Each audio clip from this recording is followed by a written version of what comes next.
اعوذ باللہ من الشیطان الرجیم بسم اللہ الرحمن الرحیم وَإِذْ أَخَذْنَا مِيثَاقَكُمْ وَرَفَعْنَا فَوْقَكُمُ الطُّورَ خُذُوا مَا آتَيْنَاكُمْ بِقُوَّةٍ وَاسْمَعُوا قَالُوا سَمِعْنَا وَعَصَيْنَا وَأُشْرِبُوا فِي قُلُوبِهِمُ الْعِجْلَ بِكُفْرِهِمْ قُلْ بِئْسَ مَا يَأْمُرُكُمْ بِهِ إِيمَانُكُمْ إِن كُنتُم مُؤْمِنِينَ سورۃ البقرہ آیت نمبر 93 یہودیوں کا 18واں بڑا جرم، ہٹ درمی کی انتہا۔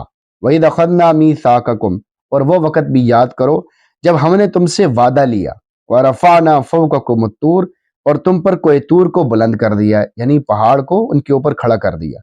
خُذُوا مَا آتَيْنَاكُمْ بِقُوَّةٍ، کہ ہم نے جو تمہیں دیا ہے اسے مضبوطی سے پکڑو، یعنی ہم نے تورات میں جو احکام دیے ہیں بغیر فتنہ اور فساد کیے انہیں مضبوطی سے تھام لو۔ وَاسْمَعُوا، اور سنو، یعنی قبول کرو، اطاعت کرو۔ واضح ہے کہ اطاعت کو سننے سے اس لیے تعبیر کیا کہ سننا اطاعت کا سبب ہے، یعنی ماننے کا سبب ہے۔ قالوا سمعنا، کہہ دیا کہ ہم نے سن لیا، چونکہ پہاڑ سر پر کھڑا تھا، معلق تھا، اس لیے ڈر کے مارے میں زبان سے کہہ دیا کہ ہم نے سن لیا اور دل سے ارادہ نہیں کیا۔ وعصینا، اور مانیں گے نہیں، یعنی حکم کو نہیں مانیں گے۔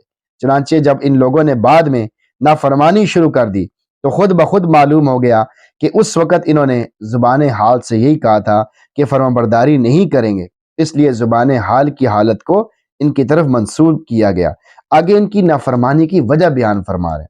وَأُشْرِبُوا فِي قُلُوبِهِمُ الْعِجْلَ بِكُفْرِهِمْ، اور ان کے دلوں میں بچھڑے کی محبت رچ بس گئی تھی، یعنی بچھڑے کی محبت اور اس کی پوجا کی ہرس ان کے ریشے ریشے میں اس طرح سرایت کر چکی تھی کہ جس طرح کپڑے میں رنگ اور جسم کی گہرائیوں میں پانی سرایت کر جاتا ہے۔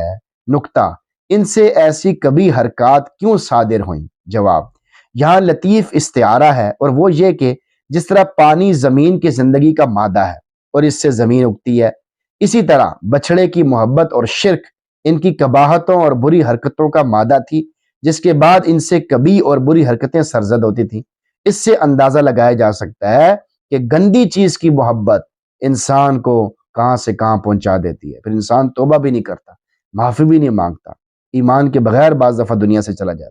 بِكُفْرِهِمْ، ان کے کفر کی وجہ سے ایسا ہوا ہے، یعنی اپنے سابقہ کفر کی وجہ سے اب بچھڑے کی پوجا میں لگ گئے۔ سابقہ کفر کی تفصیل یہ ہے کہ یہ لوگ جب دریائے شور سے اترے تو ان کی نظر ایک بت پرست قوم پر پڑی، انہیں دیکھ کر انہوں نے اسی وقت کلمہ کفر کہہ دیا کہ ہمارے لیے بھی کوئی ایسا ہی مجسم معبود تجویز کر دیا جائے۔ حضرت موسیٰ علیہ السلام نے انہیں زجر و توبیخ کی اور انہوں نے توبہ کر لی، لیکن توبہ کے بھی مختلف مراتب ہوتے ہیں۔ اعلیٰ درجے کی توبہ نہ ہونے کی وجہ سے اس کی کچھ ظلمت دل میں باقی رہ گئی، اور وہی ظلمت ترقی کر کے ان کی تباہی کا سبب بن گئی، اسی لیے اس کو یہاں بیان کیا گیا۔ اس سے معلوم ہوا جو آدمی کسی برائی پر اصرار شروع کر دیتا ہے، یعنی اس کو بار بار کرتا رہتا ہے اور اس سے توبہ ہی نہیں کرتا، تو وہ برائی اس میں رچ بس جاتی ہے، حتیٰ کہ بالآخر انسان اس برائی کو نیکی اور اچھائی سمجھنے لگ جاتا ہے۔ الیاذ باللہ، اللہ معاف فرمائے۔ اس لیے انگریزی میں کہتے ہیں نپ دا ایول ان دا بڈ، برائی کو شروع سے ہی روکنا چاہیے۔ کل، کہہ دو، یعنی معاصرین یہود سے کہہ دو جو اپنے اسلاف کے نقش قدم پر چل رہے ہیں کہ انہیں زجر و توبیخ کرتے ہوئے کہہ دو بئس ما یأمرکم بہ ایمانکم ان کنتم مؤمنین، اگر تم مومن ہو تو تمہارا ایمان تمہیں بہت ہی برا حکم دے رہا ہے، یعنی اگر تم اپنے گمان کے مطابق مومن ہو تو بتاؤ کیا تمہارا ایمان شرک جیسی بدترین حرکت کا حکم دیتا ہے؟ نہیں، اور ہرگز نہیں۔ ایمان تو اللہ وحدہ لا شریک لہ کی عبادت کا حکم دیتا ہے، بس تمہارے کھلے شرک سے بھی ثابت ہو گیا کہ تم بالکل بھی مومن نہیں ہو اور تمہارا ایمان کا دعویٰ بھی بالکل جھوٹ ہے۔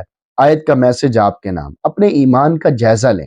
اس آیت سے معلوم ہوا کہ حق پر ایمان لانا انسان کو اچھائی کا حکم دیتا ہے، جبکہ ایمان بالباطل یعنی باطل پر ایمان لانا انسان کو برائیوں بے حیائیوں کا حکم دیتا ہے۔ الفاظ دیگر یوں کہہ سکتے ہیں کہ جس کے دل میں ایمان ہوتا ہے تو اس سے خیر بھلائی اور اچھائی ہی سرزد ہوتی ہے، اور جس کا دل ایمان سے خالی ہوتا ہے تو اس سے فحاشی اور یعنی بے حیائی سرزد ہوتی ہے۔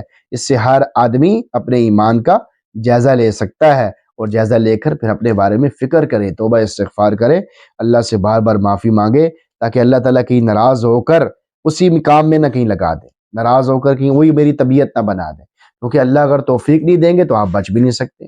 اللہ کی مرضی اور اس کے فضل کے بغیر آپ کوئی بھی دین کا کام نہیں کر سکتے۔ یہ ہماری بہت بڑی غلط فہمی ہے کہ میں خود ہی یہ کر رہا ہوں، خود ہی یہ کر رہا ہوں۔ اللہ کے فضل کے بغیر کوئی کام نہیں ہو سکتا۔ اس لیے کہتے ہیں کہ اللہ کا فضل بار بار مانگنا چاہیے کہ یا اللہ میری طبیعت کو دین پر چلا دے، میری طبیعت کو دین والی طبیعت بنا دے۔ اللہ تعالیٰ سے دعا ہے کہ اللہ تعالیٰ ہم سب کو عمل سمجھ توفیق عطا فرمائے۔ آمین۔